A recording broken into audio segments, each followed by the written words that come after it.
¿Qué tienen en común países como Siria, Venezuela, Libia, Cuba, Irak, Corea del Norte o incluso Yugoslavia, un país que ya no existe? A simple vista, nada. Distintas culturas, idiomas, continentes. Y sin embargo, cualquiera que haya vivido en más de uno de estos países encontrará similitudes sorprendentes: corrupción generalizada, escasez de productos básicos, bienes mediocres y poco variados, mercados negros, contrabando, pobreza, demasiadas coincidencias para ser casualidad. Parecen tener algo profundo en común, como si se tratara de un mismo ADN que produce fenotipos similares. Un ADN cuyos fenotipos van desde la pobreza hasta la guerra civil. ¿Qué no es ese ADN? Antes de identificarlo, aclaremos qué no es. Muchos dicen que el problema es la cultura, que Siria, Irak o Libia fracasan porque son países árabes o musulmanes. Pero esa hipótesis se derrumba con una simple comparación. Libia y los Emiratos Árabes Unidos. Dos sociedades que a mediados del siglo XX eran bastante similares.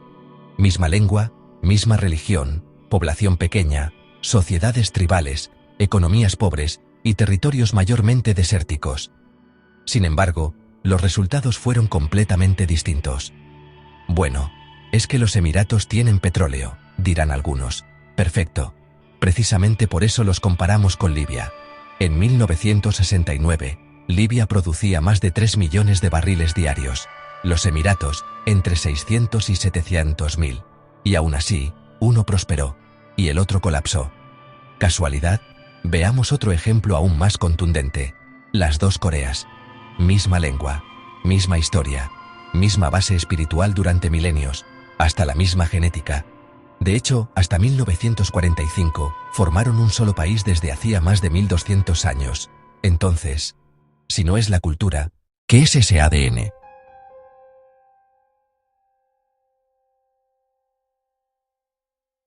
Ese ADN es el socialismo. Sí, el socialismo. Todos estos países implementaron, en algún momento de su historia, un ADN socialista. Nacionalización de sectores declarados estratégicos: energía, banca, recursos naturales, telecomunicaciones. Expropiaciones de tierras, fábricas e inmuebles. Planes económicos centralizados. Controles de precios. Vamos, el sueño húmedo de cualquier buena persona de izquierda en Occidente. Pero, ¿por qué el socialismo produce desastres humanos de tal magnitud? ¿Qué es realmente el socialismo? Para responder, primero hay que entender algo clave. El socialismo no es un concepto estático, es un ADN.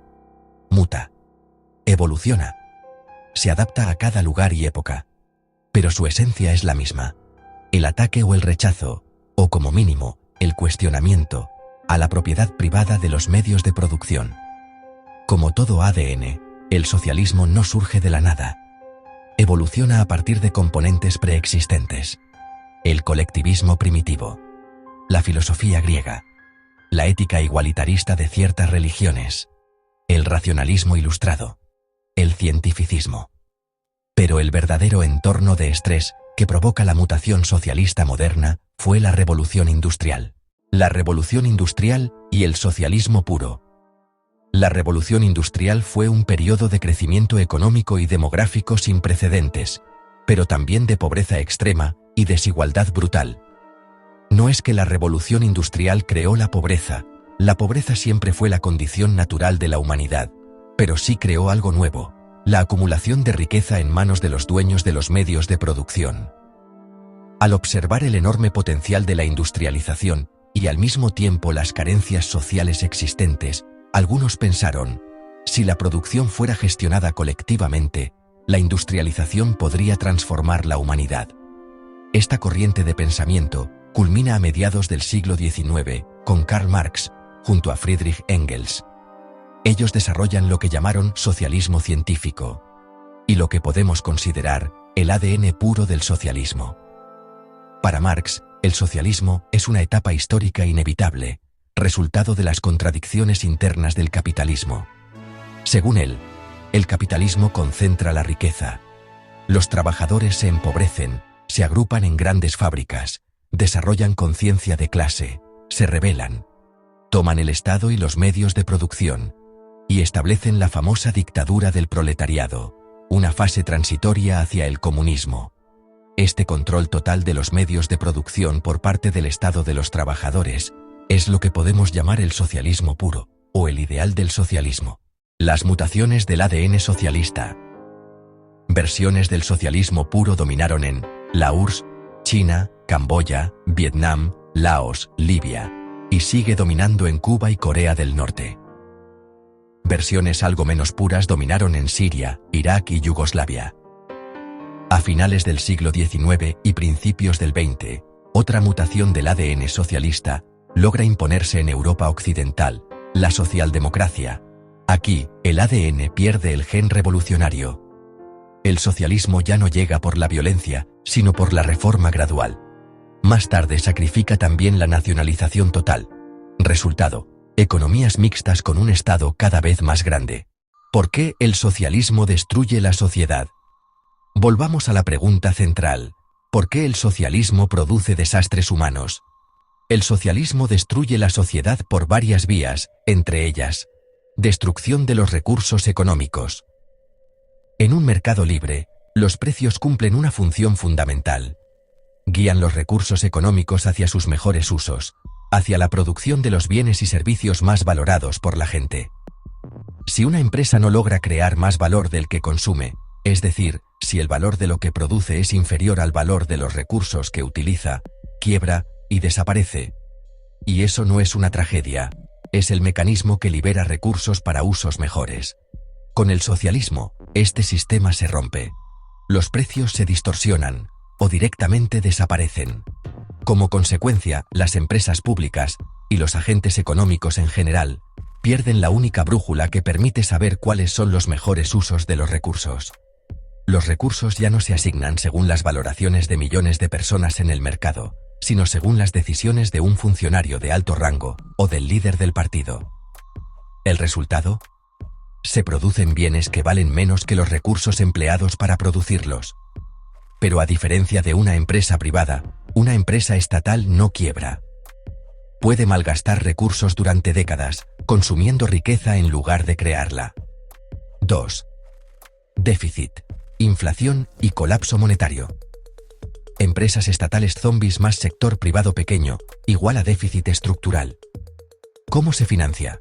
Imprimiendo dinero. ¿El resultado? Altos niveles de inflación, lo que complica más el cálculo económico y desincentiva aún más la inversión. Como consecuencia, la moneda pierde valor rápidamente. El gobierno responde imponiendo cepos cambiarios y controles de capital, alimentando el mercado negro de divisas.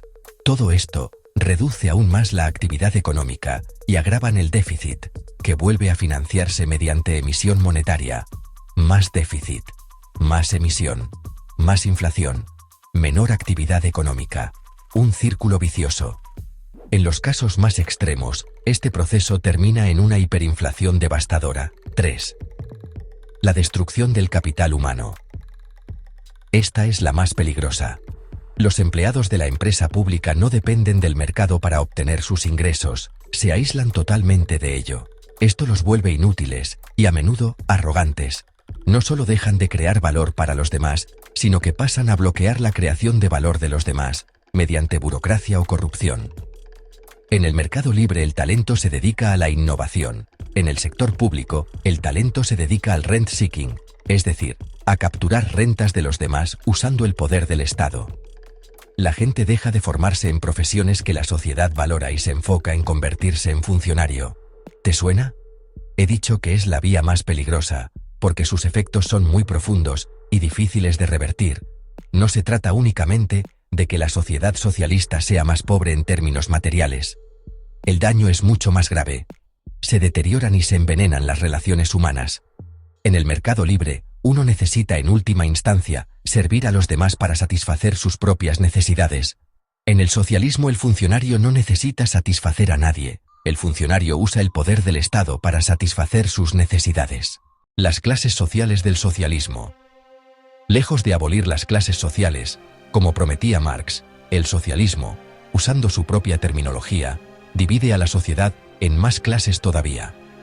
La primera clase: la élite política y altos cargos del sector público que concentran un poder descomunal y una riqueza desproporcionada. La segunda clase: empresarios íntimamente ligados a esa élite, que amasan fortunas gracias a privilegios, concesiones y monopolios otorgados por el Estado bajo el pretexto de proteger la industria nacional. La tercera clase: funcionarios de bajo rango, con salarios miserables, que se ven empujados a la corrupción cotidiana, utilizando su pequeño margen de poder para extraer rentas de los ciudadanos en cada trámite. Y la cuarta clase: aquellos que no tienen poder ni riqueza y que muchas veces terminan empujados hacia la economía informal, la inmigración o directamente hacia la delincuencia. El socialismo no solo empobrece materialmente a la sociedad, sino que la desarticula moralmente, sustituyendo la cooperación voluntaria por una jerarquía de castas basada en el acceso al poder estatal, y convierte a la sociedad en una estructura frágil, resentida y permanentemente vulnerable a cualquier chispa que pueda desencadenar una guerra civil. Volviendo a la comparación entre Libia y los Emiratos Árabes Unidos, en 1969, el año de la Revolución Socialista en Libia, la población libia era de aproximadamente 2 millones de personas. Ese mismo año, la población de los Emiratos, que ni siquiera era un país unificado, rondaba apenas las 220.000 personas. Hoy, Libia tiene alrededor de 7,4 a 7,5 millones de habitantes. Los Emiratos, en cambio, superan los 11,3 millones y cerca de 10 millones de ellos son inmigrantes. Algunos de esos inmigrantes, por cierto, son libios. En los Emiratos, personas de todas las culturas del mundo conviven en paz. En la Libia socialista, personas de la misma cultura, la misma lengua y la misma historia viven en guerra permanente. Los países mencionados al inicio sufrieron versiones más puras del socialismo y terminaron convirtiéndose en estados fallidos o están cerca de ellos, según que entendemos de estado fallido. Los países europeos, en cambio, sufren hoy mutaciones menos puras, algo que retrasa el desastre, pero no lo elimina. Tampoco eliminan el riesgo de una nueva mutación hacia versiones más puras, que acelerarían el colapso. Si este ADN socialista no se elimina a tiempo, el destino final no será muy distinto.